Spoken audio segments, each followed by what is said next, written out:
Z English classes. This is J. Kundan Singhania. मैं पिछले video में आपको वॉइस सेक्टर बता रहा था जिसमें कुछ बेसिक रूल्स मैंने आपको बताया था। आज हम लोग उसके आगे बढ़ेंगे। Let's start this topic.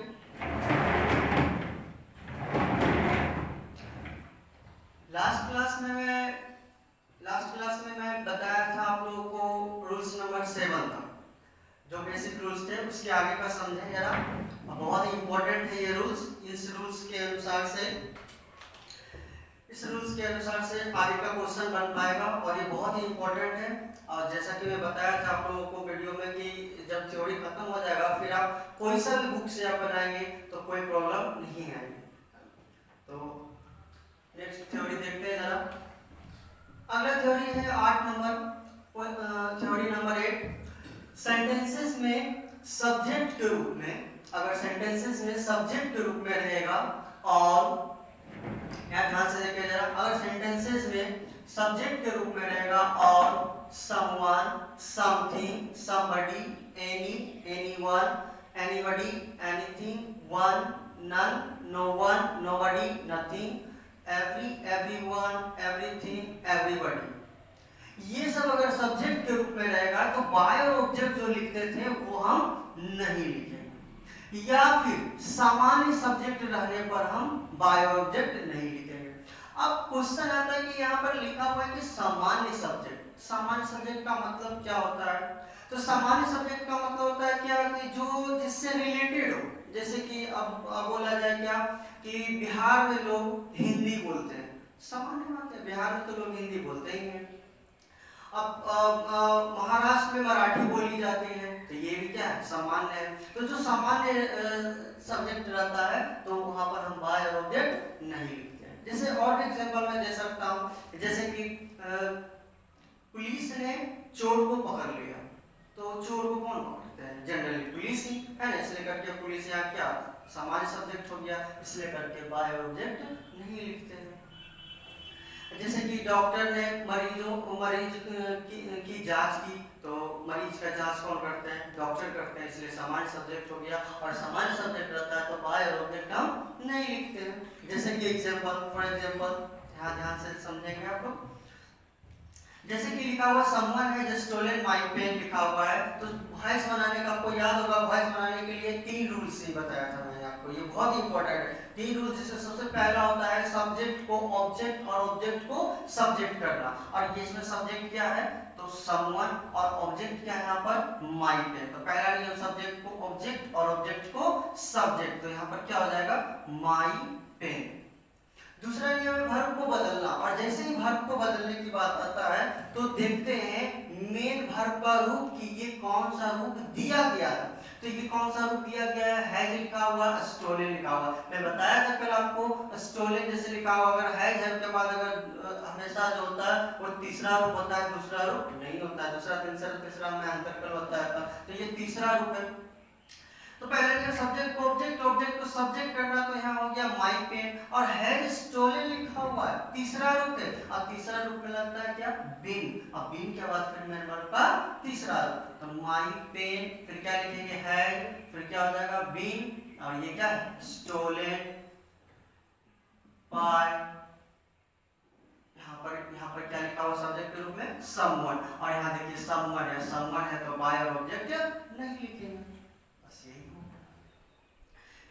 Next question इधर देखेंगे, जैसे कि लिखा हुआ पीपुल स्पीक हिंदी इन बिहार। इसका मतलब क्या हो गया कि लोग बिहार में हिंदी बोलते हैं। तो जो सामान्य बात है कि बिहार में तो लोग हिंदी बोलते ही हैं। तो इसमें वॉइस बनाने के लिए सबसे पहला नियम है सब्जेक्ट को ऑब्जेक्ट और ऑब्जेक्ट को सब्जेक्ट करना। सब्जेक्ट यहाँ क्या है? पीपुल। ऑब्जेक्ट क्या है यहाँ पर? ऑब्जेक्ट जो होता है वो होता है मेन वर्ब के बाद वाला। मेन वर्ब के बाद क्या है इसमें? हिंदी, तो ये हो गया ऑब्जेक्ट। तो पहला नियम सब्जेक्ट को ऑब्जेक्ट और ऑब्जेक्ट को सब्जेक्ट करना, तो यहाँ पर क्या हो जाएगा? हिंदी। दूसरा नियम है वर्ब को बदलना, और जैसे ही वर्ब को बदलने की बात आता है तो देखते हैं मेन वर्ब का रूप कि कौन सा रूप दिया गया है। तो ये स्पीक लिखा हुआ, इसका मतलब ये कौन सा रूप? पहला रूप रहता है तो उसमें लिखते हैं इज, एम या आर। तो हिंदी के साथ क्या होगा? इज। और EJMR जब भी जैसे ही लिखते हैं उसके बाद लिखते हैं क्या, मेन वर्ब का तीसरा रूप। तो तीसरा रूप स्पीक का तीसरा रूप क्या होता है, स्पोकन। स्पोकन हो गया, है ना।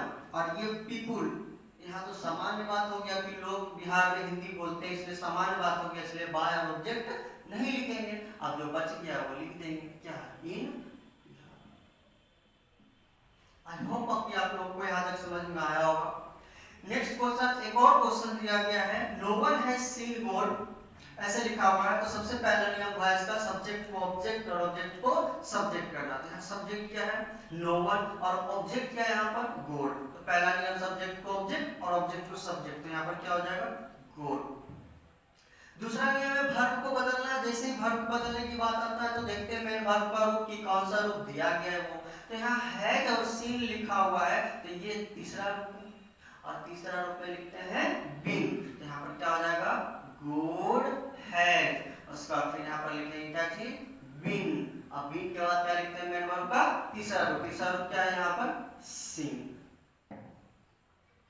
गुड हैज बीन सीन लिखा हुआ है। इसमें एक बार इसको एक बार फिर से समझेंगे जरा, क्या लिखा हुआ है, no one has seen God लिखा हुआ है। पहला नियम सब्जेक्ट को ऑब्जेक्ट, ऑब्जेक्ट को सब्जेक्ट, तो यहाँ पर क्या हो गया, गॉड। फिर क्या हैज सीन लिखा हुआ है तीसरा रूप, और तीसरा रूप में लिखते हैं बीन। तो क्या हो जाएगा, हैज बीन, और फिर क्या है, बीन के बाद तीसरा रूप, तीसरा रूप पहले से, तो क्या लिखेंगे, सीन। तो हैज बीन सीन हो गया। और यहाँ लिखा हुआ क्या, नो वन। तो यहाँ पर देखिए नो वन जब रहता है तो उसमें बाय और ऑब्जेक्ट नहीं लिखते हैं, इसलिए करके बाय नो वन यहाँ पर नहीं होगा।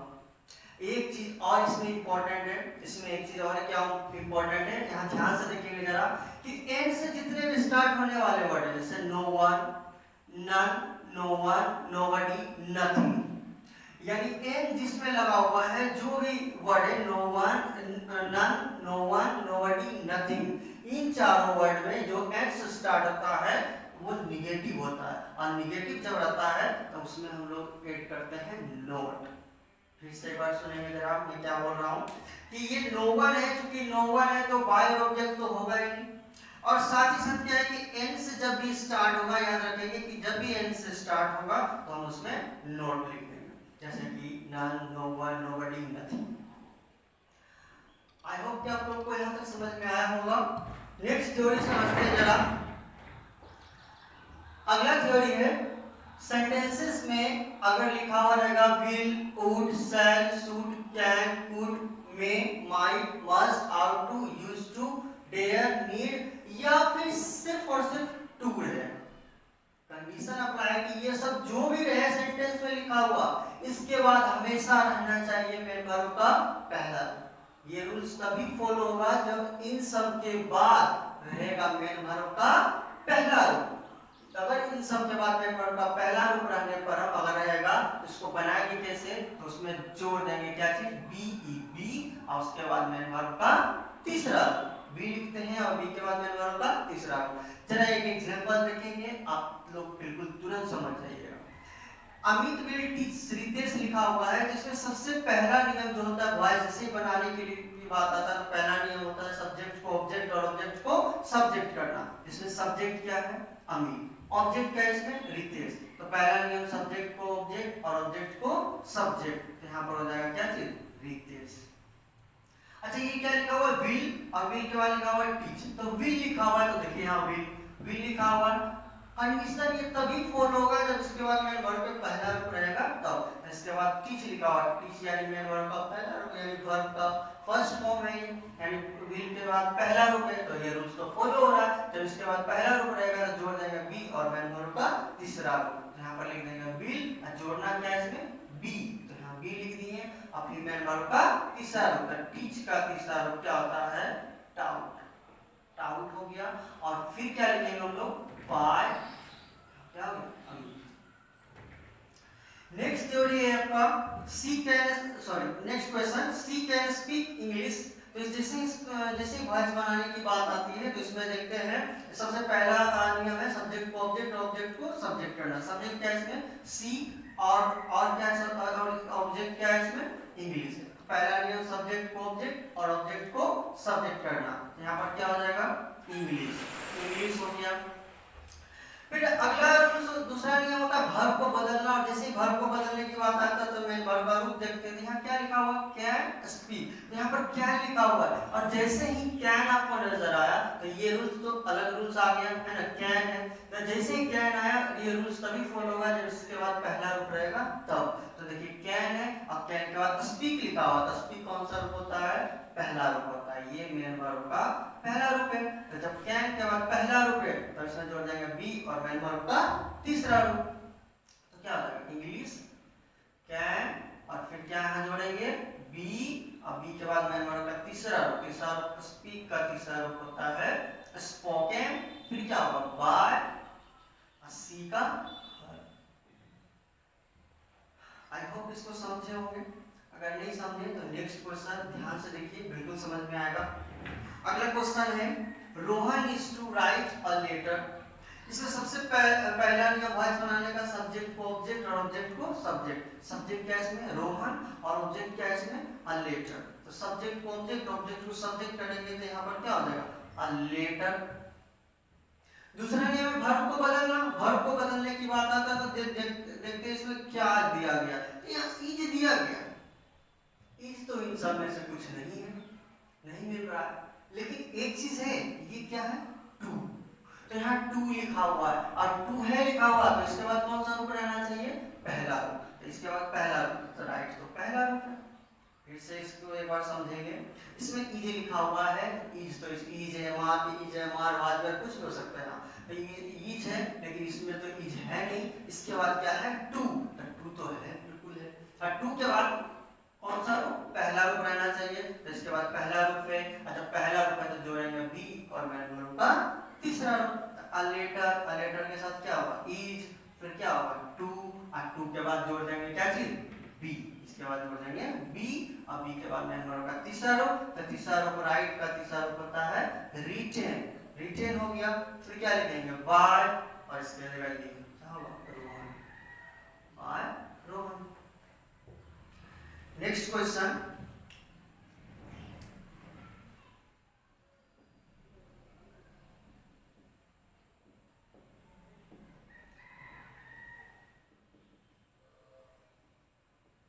नेक्स्ट क्वेश्चन है Ankit has to learn French. इसमें सब्जेक्ट क्या है, अंकित, और ऑब्जेक्ट क्या है इसमें, फ्रेंच। तो पहला नियम सब्जेक्ट को ऑब्जेक्ट और ऑब्जेक्ट को सब्जेक्ट करेंगे, तो यहाँ पर क्या हो जाएगा, फ्रेंच हो गया।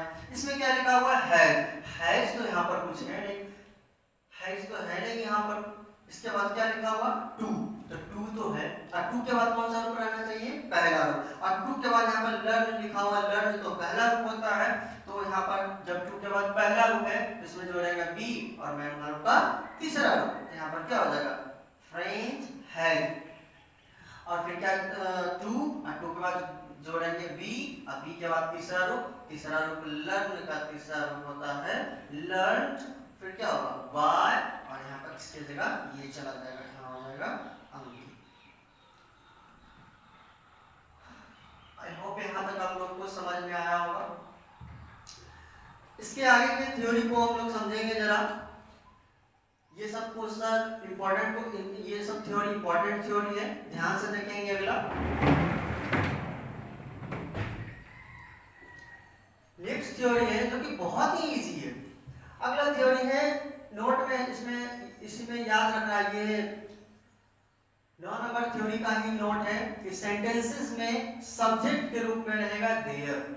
अब ऐसा होगा कि सेंटेंस जो स्टार्ट होगा वो देयर से स्टार्ट अगर हो, जैसे कि यहाँ लिखा हुआ है there is no time to lose, there was a lot of money to do, there is nothing to be for. जिसमें सब्जेक्ट के रूप में हम देख रहे हैं क्या चीज है, देयर लिखा हुआ है। अगर ऐसा कंडीशन हो कि सेंटेंसेस में सब्जेक्ट के रूप में देयर है, अगर देयर से स्टार्ट होगा, अगर देयर से स्टार्ट होगा तो उसमें टू जरूर रहेगा। तो टू रहेगा अगर, तो टू के बाद सिर्फ जोड़ देना है क्या, बी, और बी के बाद मेन वर्ब का तीसरा रूप। ऐसा थ्योरी में पिछला थ्योरी में भी बताया हूँ।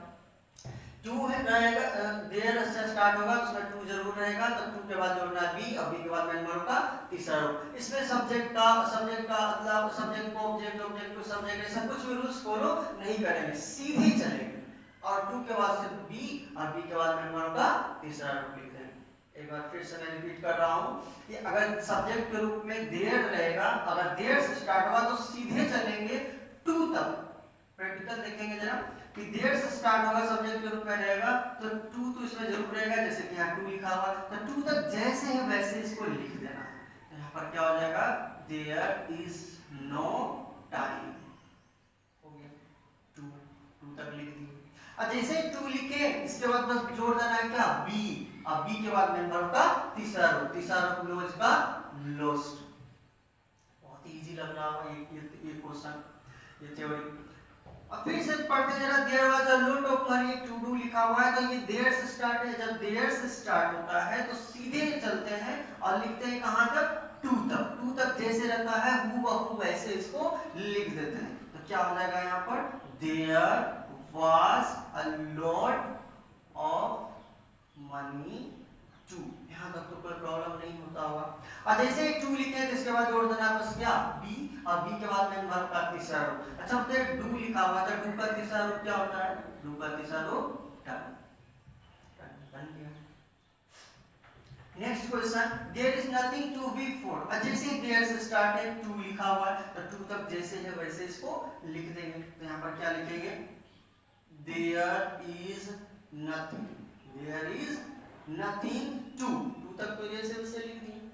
और इसमें जोड़ देना क्या है, बस टू के बाद बी और बी के बाद मेन वर्ब का तीसरा रूप। तीसरा रूप वीक, वीक का तीसरा रूप होता है व्यक्त। और फॉर जैसे लिखा हुआ लिख दिए। वीक का तीसरा रूप व्यक्त होता है, थर्ड फॉर्म और व्यक्त और फिर क्या हो गया फॉर। आई होप आप लोगों को ये अच्छी तरीके से समझ में आया होगा, बहुत इजी था।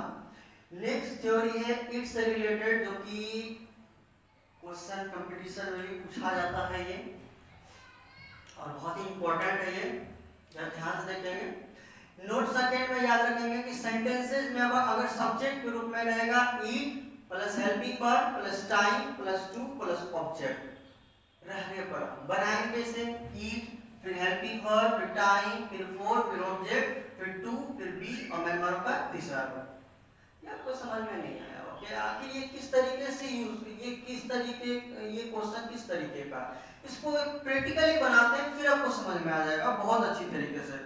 देखिए ये सेंटेंस क्या चीज से स्टार्ट है, इट्स से। अगर सेंटेंस इट्स से स्टार्ट हो तब ये रूल्स फॉलो होगा। इट्स तक इट्स का इट्स से स्टार्ट है, इसमें भी टू जरूर रहेगा। इट्स से स्टार्ट हुआ, सब्जेक्ट के रूप में इट रहेगा तो इसमें भी टू जरूर रहेगा। तो टू तक जैसे है वैसे, टू से पहले जैसे है वैसे इसमें लिख देना। देयर में टू तक जैसे रहता था तो बिल्कुल टू तक लिख देते थे, लेकिन इसमें टू से पहले तक जैसे है वैसे इसमें लिख देंगे। यहाँ पर क्या हो जाएगा, इट इज टाइम। यहाँ तक तो कोई प्रॉब्लम नहीं होता होगा कि इट से जब ये स्टार्ट होगा तो टू के पहले जहां तक है जैसे है वैसे इसको लिख देना है। अब इसके बाद जोड़ना है अपने मन से इसमें क्या, फोर। ध्यान से सुनेंगे, टू के पहले जैसे वैसे लिख देंगे और उसके बाद फिर ऐड करेंगे इसमें क्या, फोर। और फोर के बाद लिखते हैं ऑब्जेक्ट। तो ऑब्जेक्ट क्या होता है, तो जो मेन वर्ब के बाद रहता है, यानी इट मींस क्या हो गया, एक्सरसाइज हो गया ऑब्जेक्ट। ऐसे फिर से सुनेंगे, टू के बाद होता है मेन वर्ब, ये मेन वर्ब का पहला रूप है, और मेन वर्ब के बाद जो रहता है वही होता है क्या चीज, ऑब्जेक्ट। अब फोर है, अब फोर के बाद लिखेंगे क्या चीज, ऑब्जेक्ट को। यहाँ पर ऑब्जेक्ट, यहाँ पर क्या किया गया है, एक्सरसाइज। तो यहाँ पर हो जाएगा एक्सरसाइज। अब बच क्या गया, टू टेक। टू जैसे लिख दिए, और आपको तो पता है टू जब भी रहता है तो उसके बाद क्या लिखते हैं वॉइस में, बी, और बी के बाद मेन वर्ब का तीसरा रूप। टेक का तीसरा रूप होता है टेक। आपको कुछ समझ में आया होगा। इसलिए अगर पूरे तरीके से नहीं समझ में आया तो नेक्स्ट क्वेश्चन फिर से देखेंगे, बिल्कुल 100% समझ में आएगा आपको। फिर से सब्जेक्ट के रूप में यहाँ पर क्या है, इट है, और इट से जब स्टार्ट है तो वो टू के पहले तक जैसे है वैसे इसमें लिख देना है। तो यहाँ पर क्या लिखेंगे, इट इज नाउ टाइम। यहाँ तक लिख दिए हम लोग। और जैसे ही टू के पहले जैसे था वैसे लिख दिए, इसके बाद खुद से अपने मन से जोड़ते हैं इसमें क्या चीज, फोर। फोर लिख दिए। अब फोर के बाद लिखेंगे ऑब्जेक्ट। तो ऑब्जेक्ट क्या है, ये लास्ट वाला है, मेन वर्ब के बाद वाला, ये ऑब्जेक्ट है। तो ऑब्जेक्ट क्या है यहाँ पर, क्या लिख देंगे, द रेस। तो द रेस हो गया। अब बच क्या गया, टू स्टार्ट, यहाँ पर लिख देंगे टू, और टू के बाद जोड़ेंगे क्या, बी, और बी के बाद तीसरा रूप स्टार्ट का स्टार्टेड। आई होप कि आप लोग को अच्छी तरीके से समझ में आ गया होगा। अगर नहीं आया तो देखिए दो क्वेश्चन और मैं दिया हूं, बिल्कुल ध्यान से देखेंगे यहाँ पर। फिर इट्स स्टार्ट है, सब्जेक्ट के रूप में इट है, तब इट्स स्टार्ट है, तो टू के पहले तक जैसे है वैसे इसको लिख देंगे। यहाँ पर क्या लिख देंगे, it is time, it is time लिख दिया हूं। अब फिर क्या जोड़ना है इसमें अपने मन से, four, it is time, four लिखा गया यहाँ पर। उसके बाद फोर के बाद लिखते हैं ऑब्जेक्ट। तो ऑब्जेक्ट क्या है इसमें, क्लोज के बाद यानी मेन वर्ब के बाद जो है ये ऑब्जेक्ट। ऑब्जेक्ट क्या है इसमें, द सो, यहाँ पर लिख देंगे द सो। अब बच क्या गया, टू क्लोज, तो टू और टू के बाद जोड़ देंगे इसमें क्या चीज, बी, और बी के बाद मेन वर्ब का तीसरा रूप, तो तीसरा रूप क्लोज का तीसरा रूप क्लोज। आई होप आप लोग समझ गए होंगे इसको। Next question, it is time to accept the challenge. Last question है, ध्यान से देखेंगे जरा, इस थ्योरी से रिलेटेड। इट्स से रिलेटेड है, इट्स से सब, इट जो है सब्जेक्ट के रूप में है, तो इसमें टू तो जरूर रहेगा, और टू के पहले तक जैसे है वैसे इसको लिख देना। क्या हो जाएगा, इट इज टाइम। फिर इसमें क्या ऐड करते हैं अपने मन से, फोर ऐड कर दिए इसमें। उसके बाद फिर लिखते हैं फोर के बाद क्या चीज, ऑब्जेक्ट, यानी कि मेन वर्ब के बाद, ये टू के बाद मेन वर्ब, और मेन वर्ब के बाद है ये क्या चीज, ऑब्जेक्ट। तो ऑब्जेक्ट लिख देंगे क्या चीज, द चैलेंज, द चैलेंज हो गया, द चैलेंज। अब बच क्या गया, टू एक्सेप्ट, तो टू और एक्सेप्ट लिखा हुआ था, टू के बाद जोड़ लेते हैं खुद से अपने मन से क्या, बी, और बी के बाद मेन वर्ब का तीसरा रूप, तो तीसरा रूप में एक्सेप्ट का क्या होता है, एक्सेप्टेड। आप लोग इसको समझ गए होंगे। नेक्स्ट थ्योरी में आप लोग को बता रहा हूं,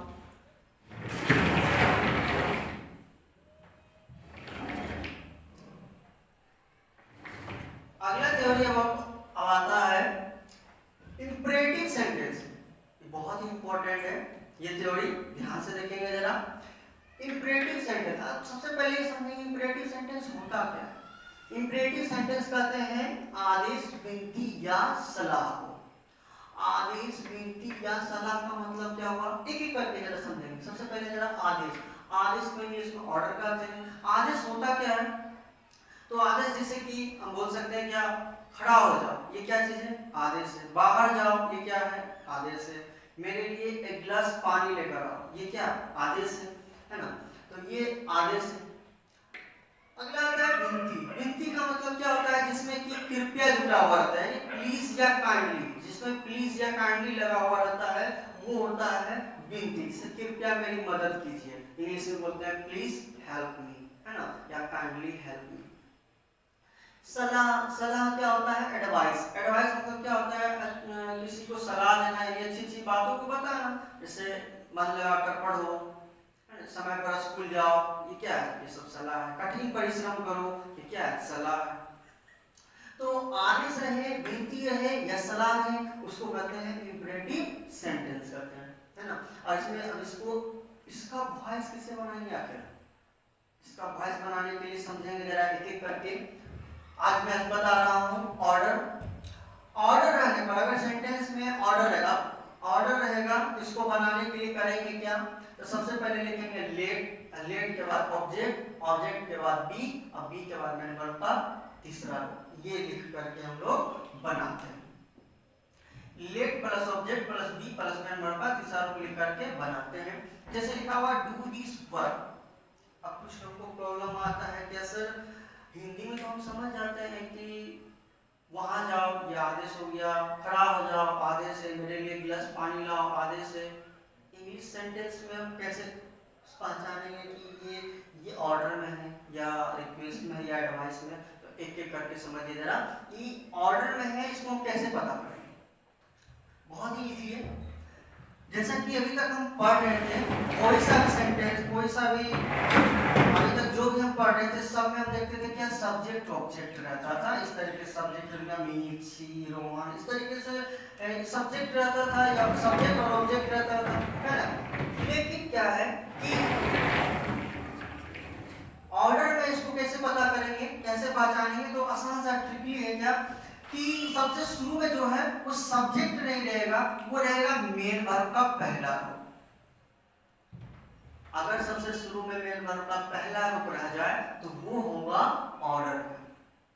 फिर से सुनिए जरा, अगर सबसे शुरू में, अभी तक हम पढ़ रहे थे सब्जेक्ट रहता था सबसे शुरू में, लेकिन यहाँ पर क्या है कि अगर सबसे शुरू में अगर मेन वर्ब का पहला रूप रह जाए तो वो हो जाता है किसमें, ऑर्डर में। जैसे कि डू, डू मतलब करना होता है, तो ये क्या हो गया मेन वर्ब का पहला रूप, तो पहला रूप है तो वो किसमें है, ऑर्डर में। ब्रिंग लिखा हुआ है तो ब्रिंग ये भी क्या है, मेन वर्ब का पहला रूप है। ओपन लिखा हुआ है ये भी क्या है, मेन वर्ब का पहला रूप है। ये सब है मेन वर्ब का पहला रूप, और जैसे मेन वर्ब का पहला रूप है तो वो किसमें होगा, ऑर्डर में। या फिर जिसमें डोंट लग जाए वो भी होगा किसमें, ऑर्डर में। इसको बनाएंगे कैसे, सबसे पहले लिखेंगे लेट और फिर ऑब्जेक्ट और फिर बी और मेन वर्ब का तीसरा रूप। एक प्रैक्टिकली जरा समझते हैं जरा, जैसे डू दिस वर्क लिखा हुआ है तो आपको मैं पहले बता चुका था ऑब्जेक्ट क्या होता है, तो जो मेन वर्ब के बाद रहता है वही क्या चीज होता है, ऑब्जेक्ट होता है। ये मेन वर्ब का पहला रूप है और ये क्या चीज है, मेन वर्ब के बाद है, तो मेन वर्ब के जो बाद रहता है वो क्या चीज होता है, ऑब्जेक्ट होता है। तो जैसे ही ये ऑर्डर में ये तो पहचान क्यों है, क्योंकि यहाँ सबसे शुरू में मेन वर्ब का पहला रूप है। जब सबसे शुरू में पहला रूप है तो ये ऑर्डर में, इसको बनाएंगे कैसे, तो सबसे पहले लिखेंगे लेट, यहाँ पर लिख दिए लेट, और लेट के बाद लिखते हैं ऑब्जेक्ट। तो ऑब्जेक्ट क्या है इसमें, दिस वर्क, तो यहाँ पर लिख दिया this work, let this work हो गया। लेट ऑब्जेक्ट, उसके बाद फिर जोड़ेंगे यहाँ पर क्या, बी, तो बी हो गया, और बी के बाद मेन वर्ब का तीसरा रूप, तो तीसरा रूप मेन वर्ब का तीसरा रूप, तो मेन वर्ब का डू है, तो डू का तीसरा रूप क्या होता है, डन, डन हो गया। नेक्स्ट है क्या, bring a glass of water लिखा हुआ है इसमें, जब सबसे पहले बना इसमें ब्रिंग लिखा हुआ है, यानी सबसे शुरू में क्या है, ब्रिंग लिखा हुआ तो पहला रूप है, और जब पहला रूप रहता है तो इसको बनाने के लिए सबसे जैसे पहला रूप है तो वो ऑर्डर में है, ऑर्डर में है तो बनाने के लिए सबसे पहले लिखेंगे क्या, लेट, तो यहाँ पर लिख देंगे क्या चीज, लेट। और लेट के बाद लिखते हैं क्या, ऑब्जेक्ट, तो ऑब्जेक्ट क्या है, तो जो मेन वर्ब के बाद रहता है, मेन वर्ब के बाद यहाँ क्या है, अ ग्लास ऑफ वाटर, तो यहाँ लिख देंगे क्या, a glass of water, a glass of water हो गया। लेट ऑब्जेक्ट, ऑब्जेक्ट के बाद जोड़ेंगे इसमें क्या, बी, और बी के बाद मेन वर्ब का तीसरा रूप, तो तीसरा रूप ब्रिंग का तीसरा रूप होता है ब्राउन। इसको समझ गए होंगे आप लोग, अगर नहीं समझे तो नीचे ध्यान से देखेंगे फिर से जरा। नेक्स्ट क्वेश्चन है, ओपन द डोर, ओपन लिखा हुआ है यानी ओपन, ओपन जो है ये मेन वर्ब का कौन सा रूप है, पहला रूप है। जब सबसे शुरू में मेन वर्ब का पहला रूप रहता है तो वो होता है ऑर्डर में, ऑर्डर में रहता है तो उसको बनाने के लिए सबसे पहले लिखते हैं लेट, तो यहाँ पर लिख देते हैं हम लोग क्या, लेट, और लेट के बाद लिखते हैं ऑब्जेक्ट, तो ऑब्जेक्ट क्या होता है जिसके बाद वाला, ऑब्जेक्ट इसमें क्या है, the door, let the door, let हो गया, ऑब्जेक्ट हो गया, और ऑब्जेक्ट के बाद लिखेंगे क्या, बी, तो यहाँ पर लिख देंगे बी, और बी के बाद मेन वर्ब का तीसरा रूप, तो तीसरा रूप ओपन का क्या होता है, ओपन हो गया। नेक्स्ट है डोंट प्लग फ्लावर, सेम वैसे बनाएंगे, सबसे शुरू में अगर डोंट रहे और डोंट के बाद तो हमेशा पहला रूप ही रहेगा, तो वो भी होगा किसमें, ऑर्डर में। अब बनाने के लिए क्या लिखते हैं, लेट, तो सबसे पहले लिखेंगे लेट, और लेट के बाद लिखते हैं ऑब्जेक्ट, ऑब्जेक्ट क्या है इसमें देखिए डोंट है, और डोंट के बाद मेन वर्ब का पहला रूप है, और मेन वर्ब के बाद जो होता है वो कहलाता है क्या, ऑब्जेक्ट, तो ये ऑब्जेक्ट हो गया। तो सबसे पहले बनाने के लिए लेट, तो लेट लिख दिए, लेट के बाद क्या लिखेंगे, ऑब्जेक्ट, तो ऑब्जेक्ट क्या है इसमें, फ्लावर्स, लेट फ्लावर्स ऑब्जेक्ट हो गया। ऑब्जेक्ट के बाद क्या लिखेंगे, बी, तो यहाँ पे लिख देंगे बी, अब बी के बाद मेन वर्ब लिख देंगे बी, और बी के बाद मेन वर्ब का तीसरा रूप, तो तीसरा रूप क्या होगा, प्लग का, प्लग। एक बार फिर से जरा समझेंगे कि अगर डोंट रहेगा तो डोंट रहेगा, उसके बाद मेन वर्ब का पहला रूप रहेगा तो वो भी होगा ऑर्डर में ही। इसको बनाने के लिए सेम उसी तरीके से बनाएंगे, सबसे पहले लिखेंगे लेट, लेट लिख दिए, ऑब्जेक्ट, ऑब्जेक्ट इसमें क्या है, फ्लावर्स, फ्लावर्स लिख दिए, फिर लिखेंगे बी, तो बी लिख दिए, अब बी के बाद मेन वर्ब का तीसरा रूप, तो तीसरा रूप प्लग का, प्लग लिख दिए। यहाँ तक तो आप समझ गए होंगे बिल्कुल। बस थोड़ा सा इसमें चेंजिंग है, क्या चेंजिंग है कि अगर अगर रहे डोंट, डोंट हो गया मतलब क्या होता है, नोट लगा हुआ है इसमें, बस इसमें भी नोट लगा देंगे, लेकिन कहाँ, तो बी के पहले, तो बी के पहले लिख देंगे यहाँ पर क्या, नॉट। बिल्कुल समझ गए होंगे इसको आप। अगर नहीं समझे तो एक क्वेश्चन और मैं बता रहा हूँ, यहाँ देखेंगे आप लोग, जैसे लिखा हुआ डोंट टच दिस वायर, तो डोंट लिखा हुआ है और इसके बाद ये मेन वर्ब का पहला रूप है। जब डोंट रन से स्टार्ट होता है उसके बाद मेन वर्ब का पहला रूप रहता है, तो वो ऑर्डर में होता है, ऑर्डर में रहता है, तो उसको बनाने के लिए सबसे पहले लिखते हैं हम लोग लेट, तो यहाँ पर हो जाएगा क्या, लेट। और लेट के बाद लिखते हैं ऑब्जेक्ट, तो ऑब्जेक्ट क्या है इसमें, दिस वायर, तो यहाँ पर हो जाएगा दिस वायर, लेट, फिर ऑब्जेक्ट लिख दिया हूँ, ऑब्जेक्ट के बाद लिखना है क्या, बी, तो बी लिख देना है, और बी के बाद मेन वर्ब का तीसरा रूप, तो तीसरा रूप टच का टच्ड हो जाएगा, टच का तीसरा रूप टच्ड हो गया। बस थोड़ा सा क्या डिफरेंस इसमें कि डोंट है यानी नोट लगा हुआ है, इसलिए करके बी के भी पहले क्या लिख देंगे यहाँ पर, बी के पहले लिख देंगे यहाँ पर नोट। आई होप आप लोग इसको अच्छी तरीके से समझ गए होंगे। इसी का नोट है, इस ऑर्डर का ही नोट है सेंटेंसेस में ऑब्जेक्ट नहीं रहने पर। अभी तक हम क्या देख रहे थे कि मेन वर्ब है और मेन वर्ब के बाद ऑब्जेक्ट है, मेन वर्ब है, मेन वर्ब के बाद ऑब्जेक्ट, मेन वर्ब उसके बाद ऑब्जेक्ट। लेकिन ऐसा कंडीशन आए कि सिर्फ मेन वर्ब रहे, ऑब्जेक्ट रहे ही ना। अगर ऐसा होगा कि सेंटेंसेस में ऑब्जेक्ट नहीं रहेगा, ऑर्डर रहेगा और उसमें ऑब्जेक्ट नहीं रहेगा, तो सबसे शुरू में कुछ नहीं, बस सबसे शुरू में यू आर ऑर्डर्ड टू लिख देना, आर ऑर्डर टू लिख करके जैसे लिखा हुआ सेंटेंस वैसे लिख देंगे। जैसे कि लिखा हुआ स्टैंड अप, स्टैंड अप मतलब होता है खड़ा हो जाओ, तो खड़ा हो जाओ ये क्या है, आदेश है, ऑर्डर है। और ऐसे भी हिंदी नहीं भी अगर जानते हो तो सबसे शुरू में ये क्या है, मेन वर्ब का पहला रूप है, और जब पहला रूप है तो ऑर्डर में होगा, और इसमें ऑब्जेक्ट तो है नहीं, तो ऑब्जेक्ट नहीं रहेगा, ऑर्डर में रहेगा, तो सबसे शुरू में लिख देंगे यू आर ऑर्डर्ड टू, यहाँ पर हो जाएगा यू आर ऑर्डर्ड टू, और फिर जैसे सेंटेंस लिखा हुआ वैसे इसको लिख देना, हो जाएगा क्या, स्टैंड अप। अब जैसे कि लिखा हुआ गो देयर, गो है सबसे शुरू में मेन वर्ब का पहला रूप है, तो वो क्या चीज होगा, ऑर्डर में होगा, और यहाँ ऑब्जेक्ट तो है नहीं। किसी को लग रहा होगा सर देयर है, तो हियर देयर ये सब ऑब्जेक्ट नहीं होता, ये तो एक्स्ट्रा है, ये ऑब्जेक्ट नहीं होता। तो गो ये क्या है, मेन वर्ब का पहला रूप है, जब सबसे शुरू में मेन वर्ब का पहला रूप होता है तो ऑर्डर में होता है, ऑर्डर में है इसलिए करके सबसे शुरू में लिख देंगे क्या, यू आर ऑर्डर्ड टू, क्योंकि इसमें ऑब्जेक्ट नहीं है तो लिख देंगे यू आर ऑर्डर्ड टू, फिर जैसे सेंटेंस लिखा हुआ लिख दीजिए गो हियर, ठीक है, अच्छा आसान सा तरीका। अब अगला लिखा हुआ सिर्फ डू, डू मतलब क्या, करो, ये भी क्या है, आदेश है। और ऐसे भी देख सकते हैं ये सबसे शुरू में वर्ब का पहला रूप है तो ये ऑर्डर में है, लेकिन इसके बाद कोई ऑब्जेक्ट नहीं है, जब ऑब्जेक्ट नहीं रहेगा तो सबसे शुरू में लिख देंगे यू आर ऑर्डर्ड टू, सबसे शुरू में लिखेंगे यू आर ऑर्डर्ड टू, यहाँ पर हो जाएगा यू आर ऑर्डर्ड टू, और फिर जैसे लिखा हुआ क्या है डू, तो यहाँ पर डू लिख दिए। इस तरीके से आपका आज मैं ऑर्डर के बारे, ऑर्डर से रिलेटेड जो सेंटेंसेस था वो मैं बता दिया हूँ। नेक्स्ट क्लास में मैं आप लोग को रिक्वेस्ट और एडवाइस का थ्योरी, एडवाइस और रिक्वेस्ट के बारे में बताऊंगा, उसका थ्योरी मैं डिटेल से बताऊंगा। आप लोग जो थ्योरी में पढ़ाया हूँ इसको आप लोग अच्छी तरीके से नोटबुक में नोट कर लें आप लोग। अगर कहीं कोई प्रॉब्लम किसी थ्योरी में आता है ना, आई होप कि मैंने अपनी कोशिश किया हूँ कि आप लोग को अच्छी तरीके से समझ में आ जाए, है ना, आप लोग को अच्छी तरीके से समझ में आ गया होगा। जय हिंद।